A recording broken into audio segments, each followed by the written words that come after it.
Fashion اسلام میں کوئی ناپسندیدہ نہیں ہے، تکبر نہ ہو۔ تکبر کے حوالے سے آپ یاد رکھیے گا، صحیح بخاری میں حدیث ہے، نبی علیہ السلام نے فرمایا کہ اللہ تعالیٰ فرماتا ہے، حدیث قدسی ہے کہ تکبر میری چادر ہے، جو میری چادر کو کھینچے گا میں ضرور اسے جہنم میں داخل کروں گا۔ آپ پتہ ہے المتکبر کس کا نام ہے؟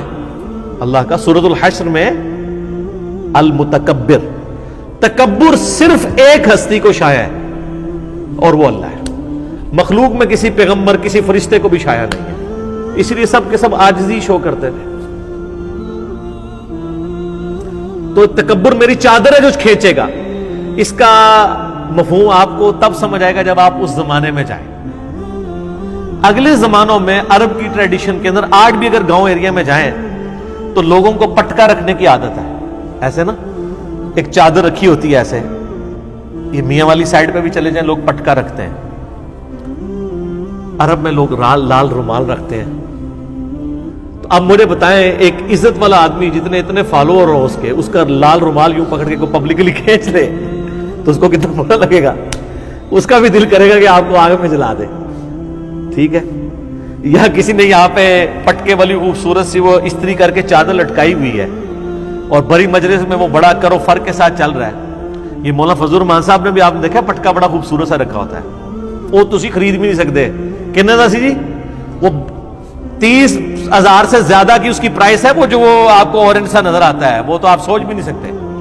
تو یہاں پہ بھی رکھا ہوتا ہے، اب آپ بڑی مجلس میں ان کی یوں پکڑ کے کھینچ لیں خدا نہ خواستہ تو ان کے مریدین آپ کو درجہ شہادت پہ فائز نہیں کریں گے۔ تو اس کی مثال دی گئی کہ اللہ تعالیٰ فرماتا ہے کہ تکبر میری چادر ہے، جو ایک کھینچے گا نا اسے میں آگ میں داخل کروں گا۔ اب آپ کو اس کی انٹیسٹی سمجھ آئی کہ اللہ تعالیٰ اپنے حوالے سے اسے اپنی گستاخی سمجھتا ہے کہ کوئی انسان ہو کے تکبر کرے۔ انسان کو کیا شایع ہے؟ وہ انسان جو 2 دفعہ شرمگاہ سے نکلا ہے اور ہر وقت اپنے پیٹ میں پخانے کا بوجھ اٹھائی پھرتا ہے اور مرنے کے بعد اس نے گل سڑ کے ہڈیاں بن جانا ہے اور ایک بے قدر پانی سے وہ پیدا ہوا ہے، اس کو شایع ہے کہ وہ تکبر کرے۔ کئی ایک تابعین کے بارے میں یہ واقعہ مشہور ہے، طاؤس تابعی کے بارے میں آتا ہے، حجاج ابن یوسف گزر رہا تھا تو طاؤس تابعی راستے میں تھے، وہ اپنے بیچارے چل رہے تھے، درویش حضرت عبداللہ ابن عباس کے شاگرد ہیں، تو کسی نے پیچھے سے آواز دی کہ حجاج کی سواری آ رہی ہے، سائیڈ پہ ہو جاؤ۔ یہ اس زمانے میں بھی حکمرانوں کو ایک نشہ ہوتا تھا نا، جس طرح آج کل آپ کی روڈز بلاک کر دیتے ہیں، اور وہ حکمران آپ کی روڈز بلاک کر رہے ہیں جو پچھلے حکمرانوں کو تانا دیا کرتے تھے روڈ بلاک کرنے کے اوپر، وہ پورا شہر بلاک کر دیتے ہیں اپنے لیے۔ حضرت طاؤس پہلے ہی کنارے پہ تھے، انہوں نے کہا اب کیا میں راستہ چھوڑ دوں؟ راستے سے تو آپ کسی کو نہیں ہٹا سکتے۔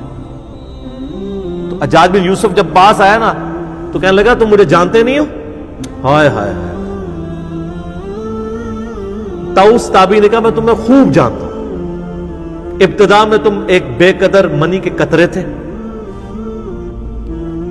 پھر تم اپنے باپ کی شرمگاہ سے نکلے اور اپنی ماں کی شرمگاہ سے اس کے رحم میں داخل ہوئے، اور پھر ماں کی شرمگاہ سے اللہ نے تمہیں بچہ بنا کے باہر نکالا، اور اس وقت بھی تم اپنے پخانے کا بوجھ اپنے پیٹ میں اٹھائے ہوئے ہو بدبودار، اور مرنے کے بعد گل سڑ کے ہڈیاں بن جاؤ گے۔ میں تمہیں بڑی اچھی طرح جانتا ہوں تم کیا ہو۔ ہائے ہائے ہائے۔ یہ صرف حجاج کے لیے نہیں ہے، ہر انسان کے لیے۔ تو اس کی زبان ہی بند ہوئی، وہ جواب ہی کوئی نہیں دے سکا۔ اس میں سے کس بات کا وہ انکار کرتا؟ کون دنیا کا بندہ ان باتوں کا انکار کر سکتا ہے؟ تو تکبر انسان کرے یہ اللہ تعالیٰ کو سخت ناپسند ہے۔ آپ اچھا لباس پہنے، ضرور پہنے، کسی کو حقیر نہ جانے۔ آپ قرآن حکیم میں جگہ جگہ دیکھیں، خصوصاً سورہ الزمر کا آخری رکوع پڑھیں جس میں اہل جہنم اور اہل جنت کا اللہ نے ذکر کیا ہے، تو اللہ تعالیٰ نے فرمایا کہ اہل جہنم کے بارے میں کہ کتنا برا ٹھکانہ ہے متکبرین کا۔ اللہ نے اہل جہنم کو قرآن میں درجنوں جگہ پہ کہا ہے یہ متکبر ہیں۔ کیوں؟ انہوں نے پیغمبر کی دعوت سے اناد کیا ہوتا ہے، اور پیغمبر کی دعوت سے روگردانی کرنے والا متکبر ہے، جو میں نے مسلم کی حدیث پڑھی پہلے کہ تکبر یہ نہیں کہ اچھا لباس پہنو یا اچھے دکھو، بلکہ حق بات سے اناد کرنا اور لوگوں کو حقیر جاننا، یہ تکبر ہے۔ اللہ تعالیٰ ہمیں تکبر سے محفوظ فرمائے، آمین ثم آمین۔